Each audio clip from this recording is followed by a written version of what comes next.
Assalamu alaikum students. As you all know that we are discussing our third chapter, that is how do organisms reproduce. We have already discussed asexual reproduction. Some methods of asexual reproduction we have already discussed like fission, budding, regeneration and some other types. Now we are left with two more types of this asexual reproduction, that is spore formation and vegetative propagation. First of all, we will try to understand what is spore formation. तो students, जो spore formation है it is a kind of asexual reproduction. इसमें क्या होता है, some plants, some organisms, specially fungi, maximum जो fungi होते हैं उनमें स्पोर फॉर्मेशन के जरिए से रिप्रोडक्शन होती है. क्या होता है स्पोर फॉर्मेशन में? स्पोर फॉर्मेशन में जो ऑर्गेनिज्म होता है वो एक सैक लाइक स्ट्रक्चर बनाता है और उसमें कुछ माइन्यूट पार्टिकल्स बनते हैं जिनको स्पोर्स बोलते हैं.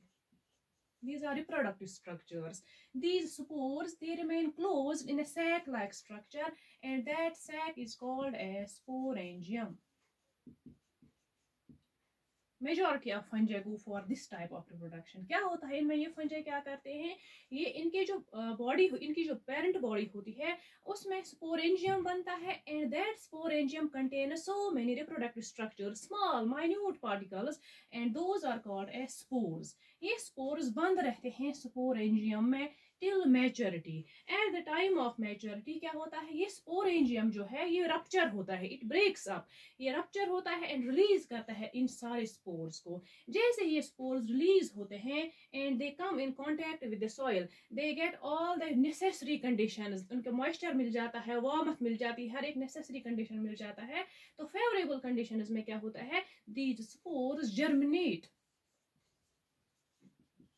they germinate and they form new plants. Thus this is a method of asexual reproduction. एक सिंगल पेरेंट से नए प्लांट्स बन गए, नए ऑर्गेनिजम्स बन गए. ये एसेक्सुअल रिप्रोडक्शन का एक टाइप है. स्पोर्स बनते हैं इसीलिए स्पोर फॉर्मेशन बोलते हैं हम इसको. Now we will discuss vegetative propagation. This is important.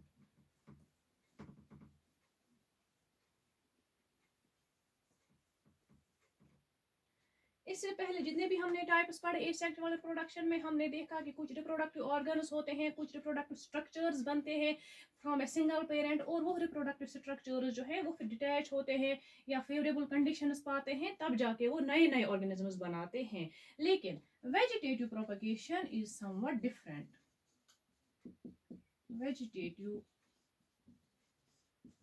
Propagation, vegetative word से ही हमें पता चलता है कि वेजिटेटिव प्रोपगेशन में प्रोपगेशन होती है प्लांट्स, या ये मोस्टली प्लांट्स में होता है. प्लांट्स क्या करते हैं, प्रोपगेट करते हैं, but they do not use reproductive structures, but they propagate by using vegetative structures, vegetative parts of their parent plants. That is why इसको हम वेजिटेटिव प्रोपगेशन बोलते हैं. You can understand it. जब हम इसको डिस्कस करेंगे, मैं एग्जांपल्स बोलूंगी, तो यहाँ पे याद ये रखना है कि प्रोपगेशन होती है लेकिन वेजिटेटिव पार्ट से. जैसे what do you mean by vegetative parts? Stem है, रूट है या लीफ है, इसमें रिप्रोडक्टिव स्ट्रक्चर, रिप्रोडक्टिव ऑर्गन्स की इन्वॉल्वमेंट नहीं होती है, इसीलिए हम इसको वेजिटेटिव प्रोपगेशन बोलते हैं. प्रोपगेशन होती है, नए नए प्लांट्स बनते हैं लेकिन वेजिटेटिव पार्ट्स का इस्तेमाल होता है. That is why it is called as vegetative propagation. तो यहाँ पे क्या होता है, कोई प्लांट ऐसा होता है वो स्टेम की वजह से प्रोपगेट करता है, मॉडिफाइड रूट्स की वजह से प्रोपगेट करता है, या लीफ इसमें पार्टिसिपेट करता है. अब हम कुछ इनको एक एक करके समझने की कोशिश करेंगे. कुछ प्लांट्स ऐसे होते हैं जहाँ पे रूट्स मॉडिफाई होते हैं. जब रूट्स मॉडिफाई होते हैं तो मॉडिफाइड रूट्स जो स्ट्रक्चर्स बनाते हैं उनसे नए प्लांट्स बनते हैं. If we take the example of sweet potato, sweet potato में क्या होता है, इसमें रूट जो है मॉडिफाइड रूट बनता है. उस मॉडिफाइड रूट को हम ट्यूबर बोलते हैं. वो ट्यूबर क्या करता है, अगर हम उस ट्यूबर को लेंगे किसी अलग जगह पे, हम उसको प्लांट करते हैं, दैट मॉडिफाइड रूट वो एक नया स्वीट पोटैटो का प्लांट बनाता है. दैट मीन्स कि यहाँ पे मॉडिफाइड रूट की वजह से प्रोपगेशन ऑफ स्वीट पोटैटो हो गई. स्वीट पोटैटो के नए नए प्लांट्स हमने बनाए, लेकिन हमने यूज क्या किया, हमने मॉडिफाइड रूट को यूज किया, हमने एक वेजिटेटिव पार्ट को यूज किया, that is why it is a kind of vegetative propagation. इसी तरह से कुछ प्लांट जो होते हैं उनमें स्टेम का यूज होता है। मॉडिफाइड स्टेम जो है, modified stem sometimes develop new plants. अगर हम जिंजर की बात करें,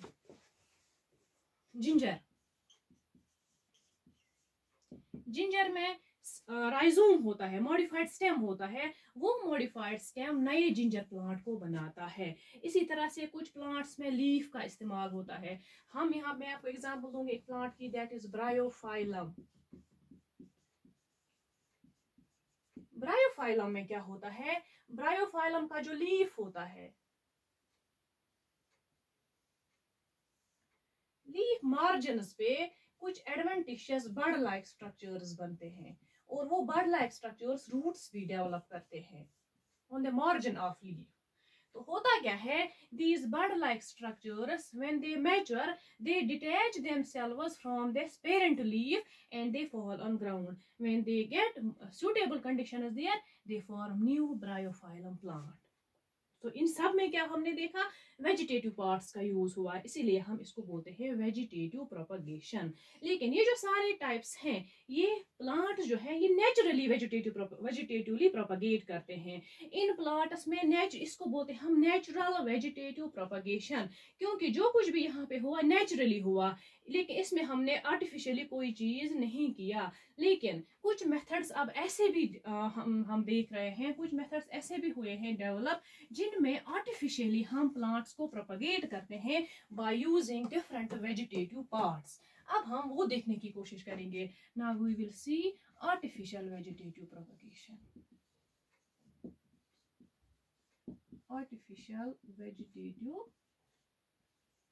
प्रोपगेशन, तो इसमें क्या होता है, इसमें डिफरेंट जो प्लांट ग्रोअर्स हैं, हॉर्टिकल्चरिस्ट्स हैं, उन्होंने क्या किया, उन्होंने कुछ टेक्निक्स बनाई, उन्होंने कुछ मेथड्स बनाए, उन्होंने आर्टिफिशियली प्लांट्स को प्रोपगेट करने की कोशिश की by using vegetative parts of the plants. There are many different types of this artificial vegetative propagation. We will study here three main types. First is cutting. Cutting में क्या होता है, cutting में एक प्लांट की हम कोई ब्रांच लेते हैं, उसकी हम छोटी सी cutting, it is about 4 to 12 inch long, हम कटिंग लेते हैं, उस कटिंग को हम प्लांट करते हैं इन द सॉइल। जैसे ही हम उसको सॉइल में प्लांट करते हैं तो उसको वहां पे मॉइस्चर मिलता है, अपनी फेवरेबल कंडीशंस मिलती हैं। तो आफ्टर फ्यू डेज हम क्या देखते हैं, जो हमने छोटी सी ब्रांच एक पोर्शन ब्रांच का लिया था, इट विल डेवलप रूट्स दिया जब हम इसको प्लांट करेंगे इन सॉइल, इसमें रूट्स निकलेंगे और ये एक नए प्लांट को रेज करेगी। कटिंग की हम इसमें कॉमन एग्जांपल आप देख सकते हो, रोज हमारे पास होता है, घरों में इसका रकम, हम रोज प्लांट की ब्रांच जो है उसको कट करते हैं, छोटे छोटे पीसेस बनाते हैं, 4 इंचेस 5 इंचेस 6 इंचेस 7 इंचेस, और उन डिफरेंट कटिंग्स को हम प्लांट करते हैं in the soil. After some time, after few days, ये कटिंग्स जो होती है नए नए रोज प्लांट्स को डेवलप करती हैं। ये आर्टिफिशियली होता है, ये हॉर्टिकल्चरिस्ट्स करते हैं, प्लांट ग्रोअर्स करते हैं, that is why it is called as artificial vegetative propagation. Cutting के अलावा दूसरा एक टाइप है इसका, that is layering, and third one is grafting. Layering में क्या होता है, यूजुअली कुछ प्लांट्स ऐसे होते हैं उनमें हम क्या करते हैं, लेयरिंग दो तरह की होती है, एक हम बोलते हैं एयर लेयरिंग, दूसरी को हम बोलते हैं माउंड लेयरिंग। लेयरिंग में हम क्या करते हैं, एक ब्रांच होती है प्लांट की, वो प्लांट के साथ पेरेंट प्लांट से अटैच्ड होती है, वहीं पे हम कुछ ऐसे स्टेप्स करते हैं जिसकी वजह से उस ब्रांच में रूट्स डेवलप हो जाते हैं, और उसके बाद हम उसको कट करते, हम अलग से उसको प्लांट करते हैं। लेकिन इसीलिए इसको एयर लेयरिंग और माउंड लेयरिंग दो टाइप्स में डिवाइड किया गया है। फर्स्ट हम देखेंगे एयर लेयरिंग। एयर लेयरिंग में क्या होता है, कुछ प्लांट्स ऐसे होते हैं जिनकी ब्रांच जो है ज्यादा सॉफ्ट नहीं होती है, हम उनको बेंड नहीं कर सकते हैं, हम उनको ग्राउंड लेवल तक नहीं ला सकते हैं। तब हम क्या करते हैं, इन दोज केसेस एक प्लांट हमारे पास होता है, उसकी एक ब्रांच है, इसको हम ज्यादा बेंड नहीं कर सकते, लेकिन हमें इसमें एक ब्रांच में रूट्स डेवलप करने हैं। तो हम क्या करेंगे, इस ब्रांच को जब ये पेरेंट प्लांट से अटैच होती है, एक रिंग ऑफ बारक हम रिमूव करेंगे, इसमें से इंजरी जैसा हम बनाएंगे ताकि हमारा कैम्बियम जो एक्सपोज हो जाएगा। इसमें ring of bark will be removed and then हम क्या करेंगे, इसको हम ऊपर से क्ले से कवर करेंगे या वैक्स लगाएंगे ऊपर से, ताकि इसमें क्या हो, एक तो वाटर लॉस ना हो और दूसरा यहाँ पे कोई पैथोजन की एंट्री ना हो ताकि वो कोई इन्फेक्शन क्रिएट ना करे। तो इसको हम कवर करेंगे।